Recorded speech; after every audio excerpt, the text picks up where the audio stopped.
right, so today's guest is no stranger to this podcast and no stranger to bearing it all, literally and figuratively. Rose Oates is a mum of 4 girls, co-host of Bearing It All, and a fierce advocate for body acceptance, sexual empowerment, and unfiltered womanhood. She's built a platform around showing up raw, embodied, and real. But in a world where sexual expression is trending and vulnerability is now becoming a brand, where's the line between truth and performance? Between empowerment and escapism? And we're not here to play this conversation safe. We are here to strip it all the way back. So welcome to the show, Rose Oates, in person, in the fucking flesh. She's finally here in person. We have known each other on social media. I worked it out. It's about 7-8 years. Jeez. It's been a long time. It We've has. been in the voice notes. Yes. Finally made it out of the DMs We in a real love life it. date. So, yeah. Oh, thank you for having me, one. And, thanks for the intro. Welcome. It took me a long time to just say thank you because as you were speaking again, I was like, no, I'm getting awkward. Am I that, though? Where you have those moments where you're like, I want to just say, oh, my God, no, you shouldn't have. And I always go back to the fact that, my nonna, always used to say, just say thank you. So instead of just take the compliment. Receive just a shit, babe. receive it. Yeah, So I love that so much. So thank you. Tell my beautiful community here on Inside Out a little bit about you, where you're from, what life looks like outside of motherhood and all the things, but of course include the kids if we need to. Well, if you have seen me before, you know I'm a mum of 4, I'm a FIFO wife, but that's actually not who I am. They're just things that I do that are part of my life and a big part of my life. I love being a mum.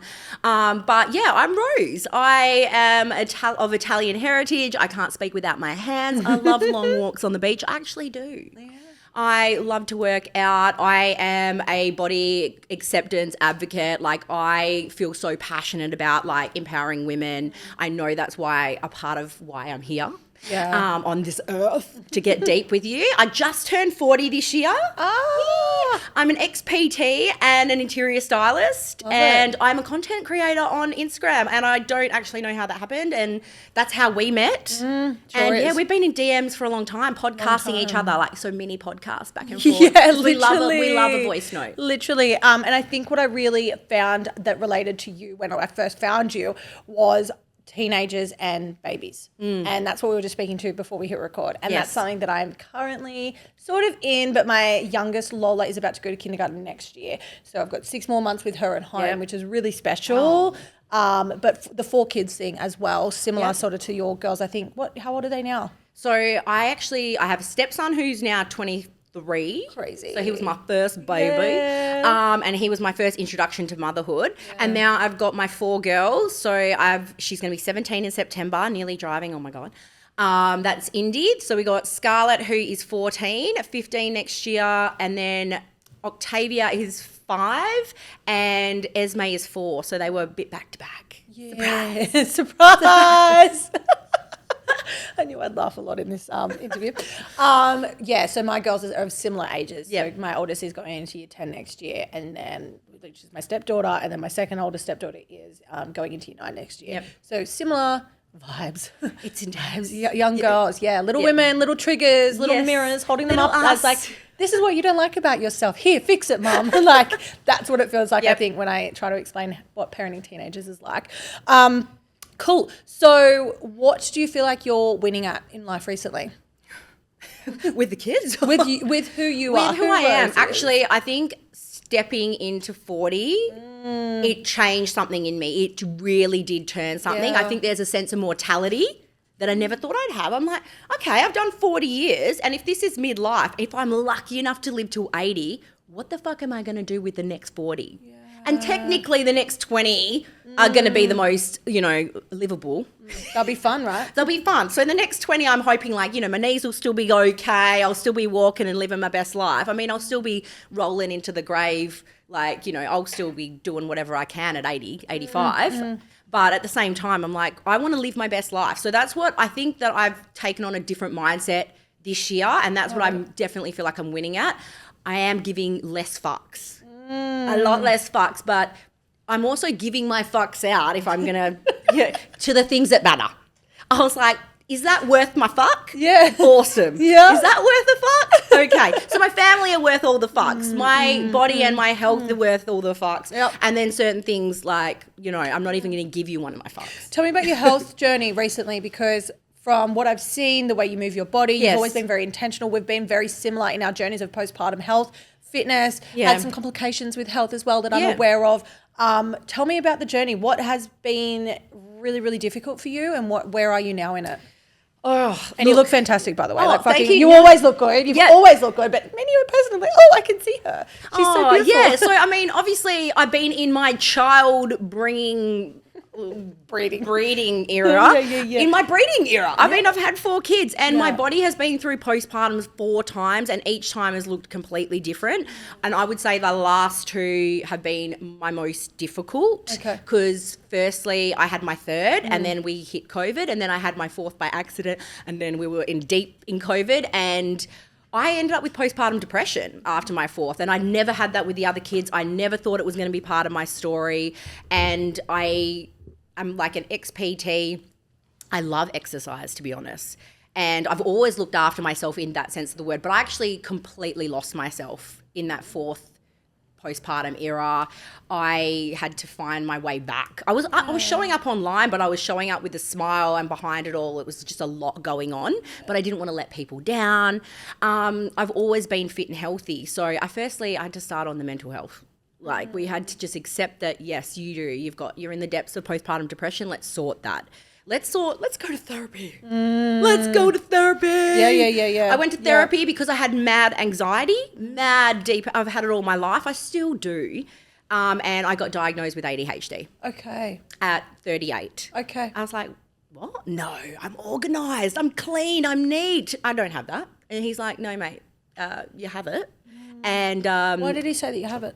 sorry, why? Yeah. What were the things? Oh, we had you've got to neat. come in for your sessions. You've got a questionnaire that you generally fill out, and then you do your therapy. You don't even feel like you're actually talking about ADHD. It just happens. Yeah, cool. The questions are just, so for me, my organizational, my neatness, my tidiness, all of that is a coping mechanism for me. So you can go one or the other. You can live in organized you can be in the chaos, or you can organize, because that's instant gratification. It soothes my head immediately. It helps calm my mind. So I call it procrastinational organization. So I've got something else to do, so I'll go clean something because it gives me instant gratification. Some people do that with shopping. Yes. I am feeling really, really overwhelmed. I'm going to go give myself a hit of dopamine. Yes. Which is the shopping. For me, the hit of dopamine when I'm at home with all the kids at the time, or for most of those years, was I'll clean something, I'll tidy a drawer, because it's instantly something I can go, I did that. Yeah. Look at me. Yeah, I yeah, achieved yeah. something. Yeah. And then it was just the noise in my head, not being able to sleep, getting up at 3 a.m. with all these ideas, super creativity, the overwhelm, but not being able to finish something till the last second, which created so much stress and just, I couldn't place it. And then after that 4th kid, postpartum depression, it got too much, and I'm like, I have to go on medication. Like, I feel like my chest is being crushed. Yes. And they're like, no, you've got ADHD, which is often associated with that amplified, anxiety. yes, okay. So I know this is a long story, but at the same time, this is how it's all led. So I've always had gut issues as well. So for the last couple of years, I've just had to look at every aspect of what's going on. So I'm a celiac, and so everything at the time when I was going to the doctor, I was like, I'm not feeling the best. My stomach, I'm just not feeling well. My iron's always low. You've probably eaten gluten. Oh, you're run down because you've got 4 kids. You're working full time. You've got 4 kids. You just do a lot. And I was like, you're right. Yeah. You're right. Yeah. That was enough for you to solidify it. Yeah, and I was like, you're right. I'm just going to look after myself. I'm not looking after myself, so beating myself up over that. Eventually, my thyroid actually flared up, and I put on 8 kilos over 6 weeks. Shivers. Okay. And over 2 of those weeks, I had the flu and I didn't eat. So I was like, you know what, something's actually wrong. If I had KFC, or if I went on holiday and I was binge drinking or eating all the shit, I'd be like, totally cool, no worries. I'll deal. It was my fault. I'll cop the 8. I went to the doctor and he was like, nah, something's up. He ran so many tests you wouldn't even believe. I ended up getting colonoscopy, going to accidentally falling into like one of the best specialists in Perth by I went on the waiting list, got in. And Amazing. I have ulcerative colitis. And I lost about 17 centimeters of my bowel last year. So they cut it out. Wow, so what does that mean? Because speak to me like I know nothing because I Yeah, don't. it's like it's like a resection. So they take that piece of your bowel, all your damaged parts of your bowel out, and obviously they have to resection it. I mean, you've got a lot of, intestine to work with. It just meant I was bleeding from like downstairs. I was going to the toilet. Like if I didn't know where a toilet was, like the stress, because I thought that was normal. I drank a cup of coffee. I'm celiac. Sometimes I might have had a bit of cheeky gluten. I just thought that was normal. Yeah. So sometimes you can get compacted, which means you don't go to the toilet. That's me. Hello. Yep. Very, very bloated. I was bloated every single day. And actually, I will say to people now, bloating isn't normal. Yeah. And I'm all for people's bodies looking normal, doing normal things. Occasionally, when it's that time in the month, if you've eaten something real crap, some Chinese, whatever, yes, bloating can be normal. But if you're bloated and it's painful every single day, get it checked out. If in doubt, check it out. Oh, love it. Your fucking health is wealth, and I didn't have my health. Yes. And the specialist basically said, if I didn't see you when I did and we had this surgery, because I would have seen you at the end of the year, and he goes, you would have lost your bowels. Oh. So I could have ended up with an ostomy bag. Ulcerative colitis is a lifelong thing, so I'm on medication and things like that, but it's managed now, and it changed my entire health and life. That really clicked. And I went, I need to look after myself. I need to stop eating shit. Yeah. I need to actually be on a diet that works for my body and the condition that I've got. And if I've got 40 years to live, I want to live well. Yeah. And so that's where my health completely made a huge turn in the last year. Yeah, that's incredible. Yeah. Incredible. I heard new snippets of that, but not all of it. And I appreciate you sharing that. I've been through so many different ways with my own health, and I've spoken about this frequently over the last 7 years on the podcast. Like, it's always up and down, and I do relate to, it is the food. It's what I'm fucking eating and consuming. So much of it is when it comes to gut stuff, yeah. Like, my husband can go, he won't eat until 1 o'clock because he's like, oh, no, I don't think about food till about after, about lunchtime. Like, I think about it the second my eyes open. It's the first thing do I have half a banana before I train or after I train? Should I have it now? What am I going to have for breakfast? Steak or eggs? Is it going to be salvage? Yeah, food noise. Like, non-stop thinking about it. What's for dinner? What calories are going to be for dinner? Well, how can I make it sort of healthy but sort of yummy too? Yeah. Like, how can we add truffle in that? Like, in my brain, I'm always thinking ahead, and it's just as you're talking, I'm like, do I have ADHD? Might be worth investigating, but I mean, I can technically unofficially diagnose you. I feel like people with ADHD diagnose each other all the time, and they're also attracted to each other. So the likeliness, Chris. Yeah, likeliness. Just had Heidi on as well. There we go. Okay. Now we're getting somewhere. I'm sorry, guys. It's very possible. I will book an appointment with the doctor. It's worth booking the appointment. I think it just soothes you as well. It was actually nice to know that the way I felt about myself was actually, there was a reason. So that was really nice, actually. But what you were talking about with the food, it's just food noise. It's total food noise all the time. I get it because I love food. I love all the shit food. I love junk. I love alcohol. I love it all. So also controlling, like, how do I have my cake and eat it too? How do I have it? But, like, obviously, like, picking and choosing those moments and, looking after them. I think there is a little bit of health anxiety there now. Yeah. So I do carry that a little bit with me, but I prefer to live feeling well. So I know that means more to me than eating the shit. Yeah, this is fucking absolutely true. Couldn't agree with that more. I recently wrote an article for Mamma Mia, and it was titled, I was okay with my teenage daughter having social media until I saw what she was watching. Now, I'll send it to you to actually read in depth because it was a big thing I wrote. I was like, oh, do I send this in? Do I not? It's a bit polarizing, a bit risky.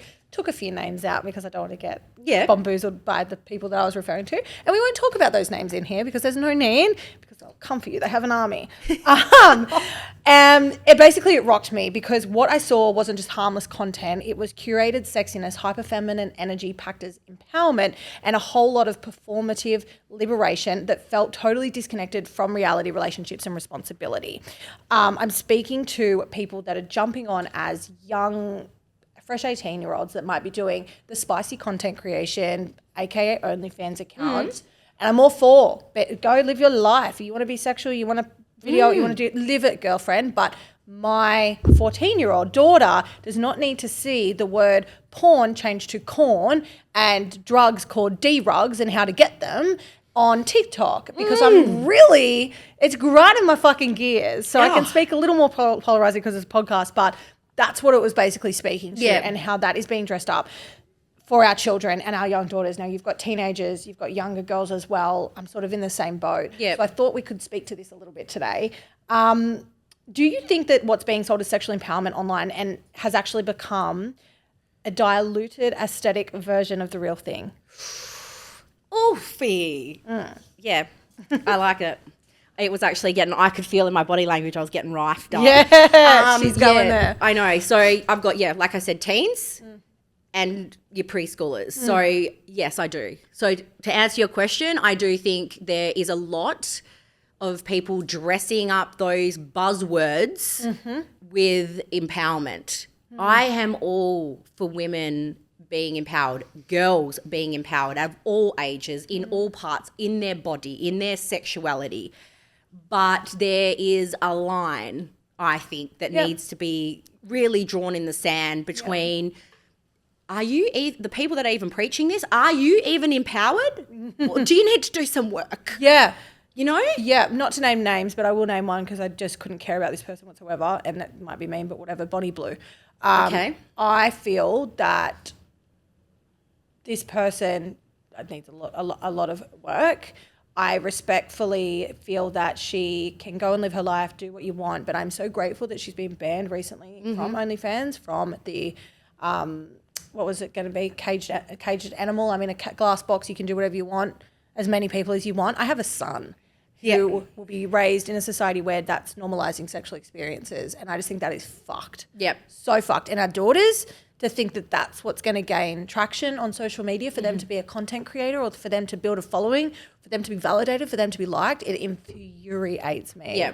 Now, that's not all content creators, so I'm not going to go and say everyone's doing it wrong, because I don't believe that everyone is doing it wrong. It's each their own. Yep. But in that sense, I'm feeling that big connect to our young daughters being heavily influenced to make their fucking decisions in their sexual experiences, sexual exploration in their young little lives. In fact, I think in the social media age, we are the first generation of parents parenting kids with social media. We didn't grow up with it. We are the first generation that are parenting those kids. That's fucking massive. We don't even know what we're doing. Yeah. But let's be honest, we had magazines. We didn't have the internet. We had like MSN. We had a bit of Facebook I think it was 2008 when I got Facebook. MySpace. So MySpace. We were seeing it in magazines. We knew porn existed, but it had to be like on a freaking DVD or something, or on the internet. Uncle Barry's next to his toilet had porn magazines. Yeah, some porn magazines, some Playboys. You had to read them. Sorry, Barry. These guys, like our generation of girls actually, and boys, are seeing it in the flesh. They're seeing it in real life happening. It's happening in front of them. It's visually happening, and they're getting spoken to. And good content creators speak directly to you. Like really good ones. I've watched plenty of the girl that I just mentioned shit because I'm engaged. I'm listening and I'm watching, and then I catch myself watching it. I'm like, I despise of what you're doing because it is so easy for you. Yeah. It's so easy for you to reel people in. That's and exactly right. So a magazine wasn't really doing that. No. And the internet, they'd have to actively search for it, which you still do. But when you're talking like OnlyFans is very prevalent in their generation, in our generation now. It's so easy to find these creators, even if you're not looking for the actual like websites or whatever. They're trying to obviously attract you in to get you to start paying a subscription. So it is dangerous. It's dangerous for our boys and it's dangerous for our girls. And I just think it's a little bit, it's hard to navigate. And I think those conversations, like we are quite an openly sexual, like we'll talk about sex quite openly in a, respectful manner where it fits with my girls, young and older. Yep. But the conversations have to be had. And I still get people talking to me online that say, I don't know how you do it. I still find it hard to talk about sex. And that's half the problem. We need to be comfortable about our own sexuality, be able to talk about it to our kids and our daughters, because how else are we supposed to say, look, this isn't the best way? Like watching these creators or watching these idols of yours aren't the best way to learn about, your sexuality necessarily. Some of it's quite empowering, actually. And you've got women who are showing up, let's say, speaking quite influentially, if that's a word, about, say, the political space or religion or culture or women's rights, which is great that they're raising awareness to it, great that they're bringing education to it. But then in the next instant, they're selling their butt plug. And my child's like now consumed this side of the algorithm. Now she's getting the other side as well. Not that I know that this is the person that this child's consuming, right? Because I don't monitor my children's feed. They are in an age where they're late teenagers. But it's concerning because they're consuming it. And it's like, what are you then going to think about yourself in terms of your exploration and your sexuality? What comes next for you in the experiences that you have? We were learning about this shit off the cuff. We were asking friends, like, I remember I didn't know. I was so naive, and no shame to my mum. She did the best that she did with the tools that she had. But we still can't have the conversation. I'm like, don't fucking talk about that to me. I'm like, ew, mum, shut up. But if it's anyone else, but with like me and you, I'm like, yeah, let's open that door. Let's have a chat. Like, I'm not closed off about it. But yeah, I'm really, really struggling with that consumption in social media right now. How do you go? I would encourage your kids not to have social media for as long as humanly possible. Yeah, there's that. Sorry, there is that.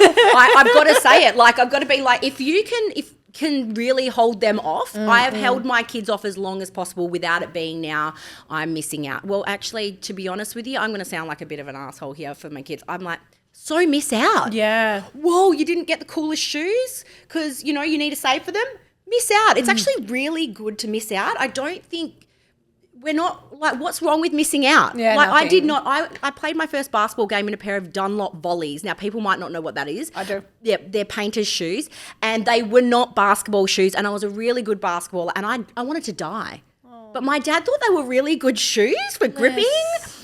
He did get me a new pair after those first couple of games because honestly, I did care. But you know what? Yeah. It's resilience. It's learning to build resilience. Miss out. Oh, no, you didn't have social media for a couple of years. I'm so sad that you're not consuming all of this shit. I'm so glad that you're not getting bullied online. I'm so glad that you don't have Snapchat and that people can say what they want and it disappears after 3 seconds. I'm not saying that's the only solution, but I would say if you can hold them off and go, look, you know what? You're not going to have it till, or you can have this version of Messenger. That's what I've done. But now my teens do have it. I know. And now I have to just allow them to a point, navigate it well, like try to be open for questions. And at the same time, I'm like, if someone's like, I talk about like sexual empowerment. I've talked about my kids' friends sometimes watch me. Yes. And I'm like, hey guys, do you feel okay with that? They're like, mum, whatever, they know what they like. Love that. But I'll be like, oh, this is like learn your body, blah, blah, blah. I'm all about learning your body, understanding your hormones. And then if you want to use a butt plug, well, so be it, babe. If that's what they want to do, if you want to try, but there's also nothing wrong with knowing that butt plugs exist, even if they are only 14. I know. Sorry, bro. Not sorry. But if they want to explore using a butt plug, but at 14, obviously it's probably not ideal. But if they are like, hey, mum, I just saw a butt plug. Have a laugh about it. Actually, let's not necessarily I don't always have serious conversations. If my kid asks me about a butt plug, I'm probably going to laugh. Yeah. I'm probably going to have a humorous, I'm going to be like, where the hell did you see a butt plug? Yeah, tell me more like on how you consume I'm going to have a laugh. So I'm going to make it more of an easy conversation rather than put a shame on that. I'll be like, oh my God, like, do you want to... Like, what do you want to know about it? Of course. And that's a big thing that I think in our house that we really want to try and influence is not creating any shame or negative language around that stuff. And it is really hard because it's like, oh, I want to protect you and make sure that you're safe and make sure all these things. But it's like, oh, so like, go you, girlfriend. Like, you got to. I know. It's so hard. I was actually just talking to Heidi before she left about this. And I was like, I have to keep reminding myself that it's actually I'm their mom and I have to protect them, but it's not my life. It is now I have to the art is in letting go.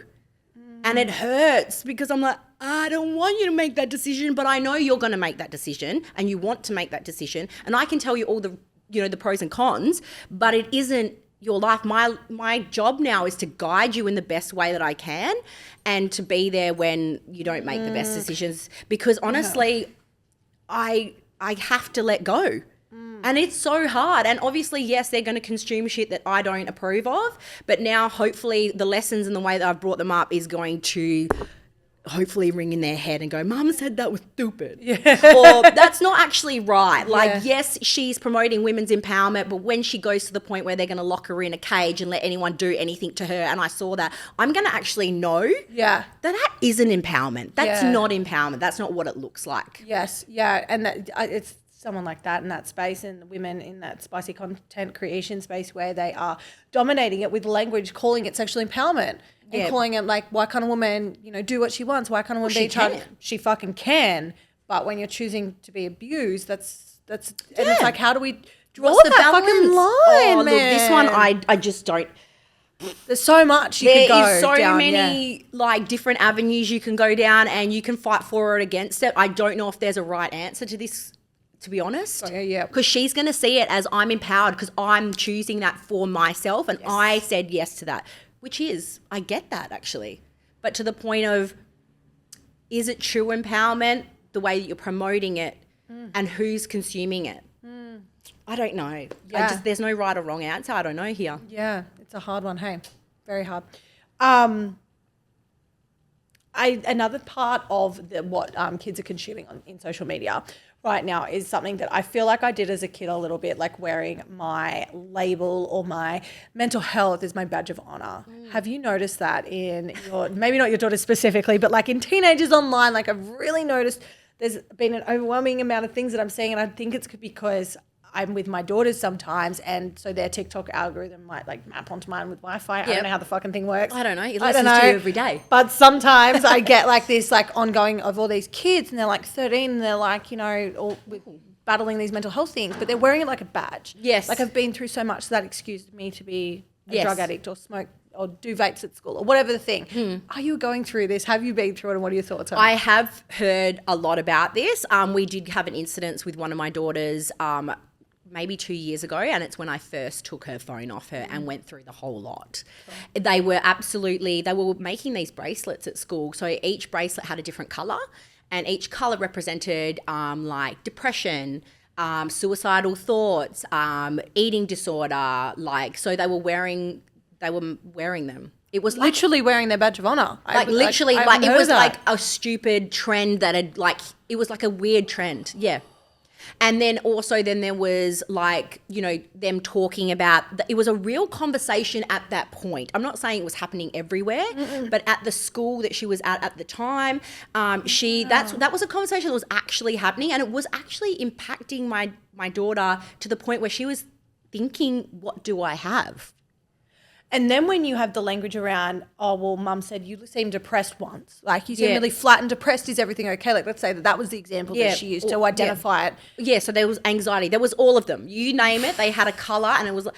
I'm shooketh. Yeah. Like fucking shooketh. Yeah. That is my worst fears coming to fruition. So I'm not saying that's happening and it's trending. I do see it a little bit more, but I'm like, also, I don't think they also understand, like it's just an age thing, especially when they're 13, 14. It's a hard time. Yes. How do they even understand that entirely? Like, yes, they might have anxiety, but do you have anxiety, or have you got anxiety today? You can be anxious. People don't understand. You can have actual anxiety, or you can just be anxious, which feeling is quite fearful normal and afraid, right? Yeah. There's a difference. Or you can feel a little bit depressed today, or you could have depression. You can have depression, or you can feel a little bit down. Linguistically speaking, depression, the word is actually just press down. So depress, press down, suppress emotion. And the word emotion, linguistically speaking, is energy in motion. So if we feel, we need to go and move through it in order to get it out the other side. And it's something that a tool I wish I had, and this is something that I'm fucking drilling into Jessie and Lola for 6 and 5. Jessie's almost 7, so her imprint years are 0 to 7. You've probably heard that before, right? But your belief systems form. So he's at the end now where his little belief systems form, and he's probably the toughest out of the 4. He is my little drama queen. He's the most chaotic and brings the energy. But the best thing about him is his emotional intelligence. So he'll say, I'm feeling angry. I'm going to go in the room and punch the pillow for a little while and scream. Because that's a safe space for him to feel his healthy anger. Not, I'm going to hit Lola. Not, I'm going to hurt something. I'm going to throw toys. I'm going to break something. He takes himself away. He feels that He anger and actually lets it out. recognizes it in himself, which is really powerful. Oh my God, 0 to 7. I'm like, oh my God, have I fucked my kids up? Yeah, no, everyone's got trauma. I was like, oh my God. But yeah, no, I think that's actually a really beautiful thing. But yeah, stuff like that was happening. Yeah. And they were all like trying to identify like what things they might have, and it's quite scary. So yeah, there was things definitely going on during that time in her life. I took that phone for 6 to 8 weeks, I think. I said it was going to be a month, and it ended up like 2 months, and she actually changed as a person. It was so good for her not to have it, not to have contact. And I said, look, I'm going to go through all your passwords. I'm going to go through. I don't know if this is the right thing. Like, I'm a parent. I actually don't know if what I'm doing is right. I said, I'm going through everything. Yeah. I said, you're not to tell your friends. I'm going through everything first. And I said, if you want to gain my trust back, because there was a few things that happened, you're going to let me. And she's like, yeah, okay. And just the stuff I found. Breaks your heart. Makes you want to vomit. Makes you think that you're like, oh, here I was thinking I kind of knew what they were up to. You don't. No. And I said it. I talked about it on socials very briefly. I don't want to embarrass her. I don't want to talk about what kid it was. And so many teachers responded. Right. I wish more parents did this. I wish more parents actually went through their kid's phone and actually knew what was going on. So it is good to have that like rule that if you're going to have a phone, you're going to be able to up for, like, if I need to, you're going to hand it over. I'm not saying all the time, and I definitely don't. But if I think I need to, I'm going to. Yeah, I took my stepdaughter's phone when they were going back to their mum's once, and I'd begged of them to cut the shit. Like, they fight a lot. I hope they don't mind me speaking about this on the podcast. Whatever, we'll find out. They'll be fine with it. But they disagree, and they're different kids, and they're both amazing, and I love them dearly. But the fighting got too much, and I was like, I threaten it all the time. I'm like, if you don't stop, I like being kind to each other, just speak nicely. Just clean your bedroom, speak nicely before you leave to mum's. That's all you got to do for the afternoon. That's the intention. Yeah. Couldn't do it, right? And I mean, like, they hurt each other, they damage things sometimes. That just happens. They're kids that fight. Normal. And I was like, cool, so leave your technology here. It's not going to mum's. They're like, what do you mean? You can't do that. I'm like, I can. It's just overnight. It's going to mum's. Anyway, mum ended up messaging my husband later to be like, they're sharing a bed. They played together all night. They haven't stopped hanging out. They're sharing a bed to go to sleep. Like, she's like, what the fuck? And I'm like, this is what happens when they lose the phone. They get to be kids. Yes. They get to not be influenced. They get to be bored. Yes, bored. Wow. Bored. You know how many things that I did when I was bored? Like, how many cool things? Like, I climbed a tree and I drew. I'm a really good drawer. I love to draw, and I wrote, and I made bloody poetry. And if I wasn't bored, I don't know that I would have done that. 100%, babe. Yeah. Oh, I love Be that. bored, bitches. Yeah. Miss out. Yes, that's a big piece from this episode. Miss out on shit and be okay about it. Like, even for us at this age as women, like, this is our first time on earth too. When do we stop being okay with missing out? Is it JOMO? The joy of missing out. I want to fucking miss. Sometimes I love missing out on shit. I'm like, you have a great time, bitches. I don't want to go. I am in bed. I'm enjoying my life. I'm watching Netflix, and I'm loving it. Yeah, be okay with that missing out. Yeah, for sure. And I think even missing out on things, like doing piece, missing out on buying. It's like, if I don't get it out, I'll miss this out. And then what? What? Yeah, you saved $100. That actually happened to me. I didn't buy a pair of these beautiful, by the way, beautiful red patent leather boots, and I thought about them today, and I went, next year there'll be some other nice boots, and I was like, I'm so glad I didn't buy them. I didn't need them. Yeah, love it. I was like, missing out. I'm here for the staple pieces now. Yeah, here for staple everything and repeating outfits, which is like a fucking first timer for me. I'm bad. And mum, you know what my mum said though recently? She's always fucking infuriated me that you would waste money on one outfit and never wear it again. You know what I remembered when I was going through photos? I said, what, mum? She goes, I dressed you in a new outfit to go out for the first 5 years of your life. I said, so are you saying it's your fault? And she's like, it's my fault. I was like, yes. It's always our parents' fault, okay? Yeah, okay, it's your fault. It's always our fault, their fault. I'm okay with that. But now I'm trying to be more intentional, i.e. these pants, second time I've worn them. I had them made for an event where I was speaking. Yeah, they're gorgeous. I was like, I'm just going to wear them again. Why wouldn't I wear them again? Yeah. They're so comfy. They're awesome and they're very expensive. They've been in the cupboard for years. It's price per wear. Price per wear. Girl, math it out. Yes. I love that. What's a popular idea in the body positivity or nervous system world that you once agreed with and now you're just like, flip that on its head. I do not agree with this anymore. I thought to be positive about your body or accept your body that you had to embrace everything about it. Cool. That you had to love your wrinkles, or that you had to be like, I look so fucking hot, like with, carrying, like, I have to love my rolls and all the bits, and that you have to be one way or the other. Right. So you can either, if you like are exercising or you want to eat better, you don't love your body. And I feel like the body positivity space is still like that. Yes. You're either, if you're a big creator, or a small creator, you can both exist in body acceptance. I feel like both ends of the spectrum, doesn't matter what size you are, body issues, body acceptance, it does affect both ends, every size and shape and colour and ethnicity. But I felt like, and I still feel like, to be honest, it's like you have to be one way or the other. You have to portray that you love everything about it and that you should be able to eat what you want, and I'm not falling into diet culture. I don't believe that. I don't believe that. I thought I wanted to believe that, more so, that I wanted to believe that, but I don't. I believe in balance. I believe that if you want to feel good about your body, you look after it and you nourish it. And if you are living in a bigger body, there's nothing wrong with that. And if you've got stretch marks and you're a little bit soft, there's nothing wrong with that. If you also live in a very naturally slim body or you're athletic, there's nothing wrong with that. But also look after it at both ends of the spectrum. And health does not look like a size. And I will stand by that till the day I die. Health isn't a size or a look.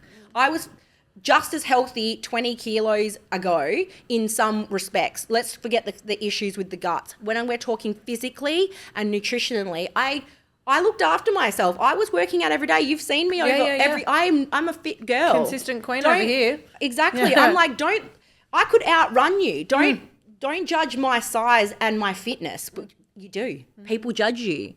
So people think I'm fitter now than I was a couple of years ago. I said, no, man, I could run 10Ks a couple of years ago. I can't now. But is it because you're judging my size? Yeah, you are. You're judging my intelligence, but they also judge your intelligence. I got treated differently too. I've been every weight under the sun, and I'm okay with that because I've lived my life for 15 years. Like I said, I've been in my breeding era. Yeah, you've had all the kids. So I've been fluctuating all the way along there, but people do treat people differently when you're bigger. Yes. And it's not nice and it's not kind. I'm not less intelligent because I'm bigger, because I'm in a bigger body. And I'm not more intelligent now. So in the body doesn't change who you are. No. Fuck. But apparently it does. Yes, in the space. I do. That's what I don't believe in. I think I was trying to believe that, you're all or nothing in those body positivity space. No, I believe in balance. You can look after your health, you can look after your nutrition, you can exercise well, and you can learn to love your body. You can equally hate your body being a size 8 and ripped abs as you can equally hate your body at a size 18. And you can love it. 100%. Absolutely. Look, if there was, anything that I'd stand by, it's that health is wealth as well. I really, really agree with that. And balance is 100% key. That's why I love it. I think you'll agree. The whole calorie deficit and learning about your macros. I think it should be in fucking schools. We should be drilling this into kids to learn about what they're putting and consuming in their bodies. Yes. As you know, stepmom life, have my girls half the time and then I have my little ones full time, and noticing how different I am in terms of what I'm pushing onto my little ones. Not because I cared less for the girls, but because it was my first time being a mum to them, and there were so many first things that I didn't know and I didn't know that I should be doing. My son loves a steak. Like, we went to fucking, where did we go? Rockpool the other day, and my son orders a fucking $300 steak. So I'll just get the steak, please, sir. And I'm like, he'll get the kids' steak.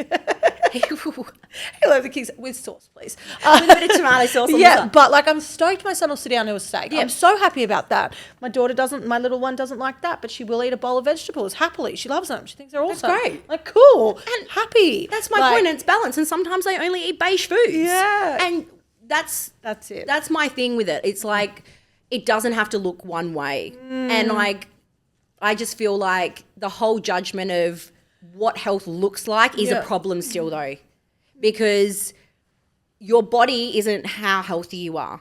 100% agree with that. How your body looks isn't, you know what, like some of this, when I was my slimmest and my most unhealthiest in my worst eating disorder phase, I looked fucking like a gun. Like I was abbed, I was running, I was like ripped.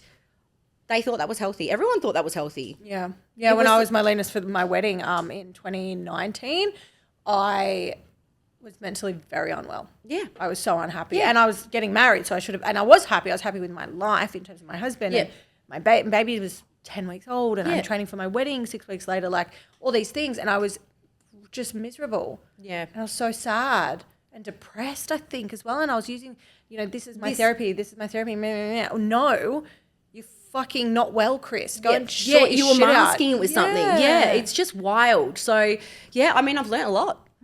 I've learned a lot constantly. And I love how much you share online, on social media. You always bring so much to the forefront of the conversation around empowerment, around bodies, around body acceptance, around everybody has a different body. I have recommended you to other women, like in my life, to be like, follow like this girl, like you need to get amongst this, because once you are opening that app and only consuming perfectly curated, feeds, and people talking shit out of their mouth because they're not going to show up vulnerably, and they're not willing to show up with honesty and transparency about who they are and why they're here, it gets dull, it gets boring, and it gets depressing. It gets like we're all consuming social media. For a lot of us, our businesses are on social media, so we're operating there all the time. Yeah. It's frustrating when I don't see anyone that I can relate to or I can feel good with and I can feel seen by, and I get this social media burnout thing happen where I don't want to be there anymore. I'm like, what's the point in being here? Why am I bothering? Like, I want to throw my business in the bin because I get burnout from consuming the wrong things. So people like you, which I have, my feed is very specific now. I've unfollowed that many people with love to a lot of them. Like they're not meaning to it. It's just what they're able to bring to the table. They're not ready to be vulnerable and share that deep work and share the things they've gone and done with themselves and their journey and their health. And their acceptance and their self-love, and you're just someone that lights up my feed when I see it. I'm like, oh, this is why I fucking follow this bitch. I fucking love her. That actually, I'm actually blown away by that. Like that is my goal. Yeah. That is everything that I want to be when I show up. I just want to make people laugh. I want to make people feel seen. I want to be something that I never saw growing up on social media. And also a part of me is like, if you don't like me, I'm too old to give a shit, one. And two, what if you met me in real life? I would hate to be that person that they went, oh, she's nothing like she shows up on social media. I want to be exactly the same. And that's not for everyone. And we are all not for everyone. You're not for everyone and I'm not for everyone. And you know what? We're not supposed to be. No. That's fucking boring. Go and find someone that is for you. That's okay. And clean your social media out. It is healthy. We spend hours on there. I don't care what anyone says. You'll accidentally spend more time than you think on socials. 100%. No one's spending their 30 minutes. No one's spending 30 minutes. If we think our kids consume, look at yourself. Clean your feed out. Even if you love that person, but she makes you feel uncomfortable, or yes, sometimes it's good to feel uncomfortable. But if it's making you feel shit about yourself, unfollow them, mute them, whatever it is. Because honestly, consuming something constantly, you will take it on board mentally. Someone put me on their close friends list, who I love dearly, and but it was almost giving me permission to start being mean to myself because of the way they were talking to themselves. And I had to be like, I don't think this, I had to have a conscious awareness to it. It took a couple of weeks, but I was like, whoa, why am I choosing to feel this way? I'm consuming something that I don't want to consume just because they chose to put me there. So it made me feel like seen and validated, like, oh, you picked me. Yay, that's so nice. Yeah, I can be in the club. Like the close friends list for some of us is like, oh, you let me in. Yay. But it's like, it's so silly because they're just talking shit and they're just sharing that little bit more BTS or a little bit more depth about who they are. And that's cool. But what they're not noticing is their unconscious language when they were talking about themselves. And like, they're not someone that's in the space of a coach or personal development. They're in a completely other space. And I was like, I'm going to mute this because I need to be, so like anything out of this conversation, guys, and there's so much to take out of this conversation, audit your fucking feed. Audit what you're choosing to consume because it's your responsibility. It is not someone else's. Audit your life in the same ways. Audit your friendships. You don't have to get rid of every friend. You don't have to be that person. Doesn't make you a people pleaser. But you can go, no, I'm not going to meet you for coffee today because I find that when I leave, I feel like negative or whatever. You can say, look, let's meet up once every couple of months. Yeah, and because you still love that person and you still appreciate them in your life, audit your life as well. Yep. Because another thing I learned this year, okay? Audit your life. Audit who you're hanging around with, who's bringing value, who's not. You can still honor those old friendships if they still bring you joy. You might not be aligned for your whole, you know what I mean? You're not aligned for your whole life. I've had friendships since I was in primary school, and I'm so grateful for those people. I love them, but we're not on the same life path. We still get along, we still catch up, but they're not in my every single day now anymore, and that is actually okay. And we still do genuinely love each other. You can do both. Balance, bitches. Yeah, balance, bitches. I love, one of my favorite things is when I'll call someone and I won't even say hello. I'll just be like, forgot to tell you this. And it's just like, they're not family, but they're chosen family. Yeah. And that feels really congruent with me and in alignment of people, because I am, like yourself, we're on a lot of the time, social media content, whether you do a lot of guest interviews and things like that, and media stuff for myself, I'm quite on at the moment.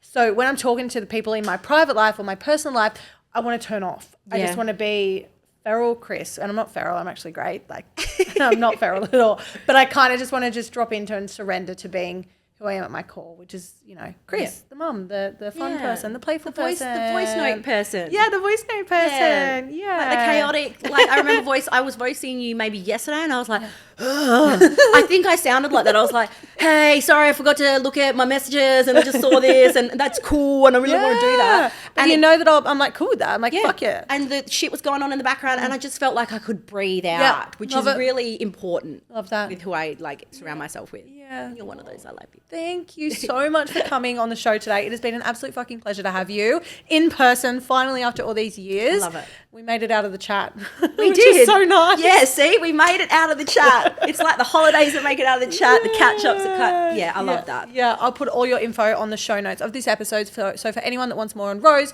go and click the show notes. Go and check her out, her Instagram. Be ready to be fucking inspired, because she's, amazing. Or just be ready to see me shaking me bits online. But like in non-sexual ways. Someone could take it sexually. You can do it. You can take it however you want. I love it. Well, thank you so much, and we will probably do it again soon, because I'm coming back and forth to Perth, and I've got a lot to talk about. I think we're not done here. Yeah, I'm not done here. I'll be back. Awesome. Thanks, Rose. Thanks, Chris. Love you.